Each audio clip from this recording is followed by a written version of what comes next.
Go.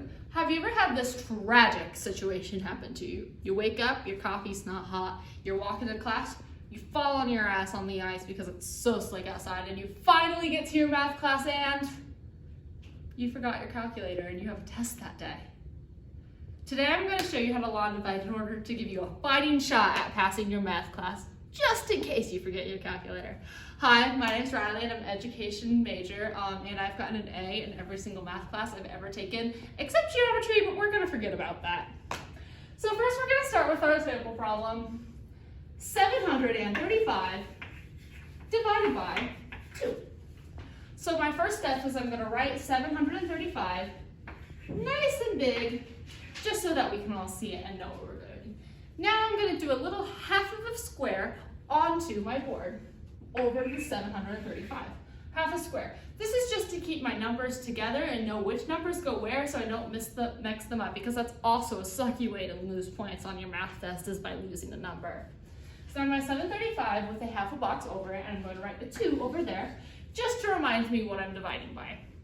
So for the purposes of law and division, I'm going to treat every one of these numbers in 735 like its own individual number.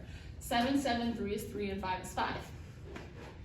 So now, I'm going to ask myself, how many times does 2 go into 7? 2, 4, 6. 3 times without going over. So I'm going to write a 3 up here, and then 2 times 3 is 6, minus 6. 7 minus 6 equals 1. Now, 2 does not go into 1 without going over. So I'm going to take a look at my next number, which is the 3. I'm going to take this 3 and I'm going to draw an arrow and pull my 3 down. The arrow just helps me keep track of where all my numbers are going, so again, I don't miss anything. So now how many times does 2 go into 13? 2, 4, 6, 8, 10, 12. 6 times without going over. So I'm going to write a 6 up here. 2 times 6 is 12, minus 12. 13 minus 12 is 1. Now, once again, my 2 doesn't go in with 1 without going over, so I'm going to pull down my 5. Use my arrow once again, just like I did. And now 2, 4, 6, 8, 10, 12, 14. 7 times without going over, so I'm going to write a 7 up here. 2 times 7 is 14, so minus 14. 15 minus 14 equals 1. But we run into a mild problem here. There's no other numbers for me to pull from. So actually, fun fact, all whole numbers like this, if you add a decimal point to the end, on the other side, it's just a bunch of zeros, and zeros, and zeros, and zeros, and zeros, and zeros forever and ever and ever and ever and ever. So I'm going to take one of my decimals, and I'm going to move my decimal up here. So it's going to be 367 point, and then 735.0000.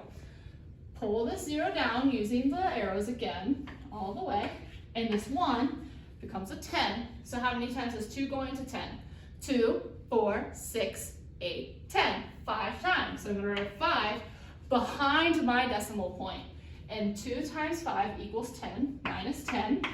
And I finally get 0. So I'm done. So 735 divided by 2 is 367.5. Just to prove that my math is correct, I'm going to show you it on my calculator.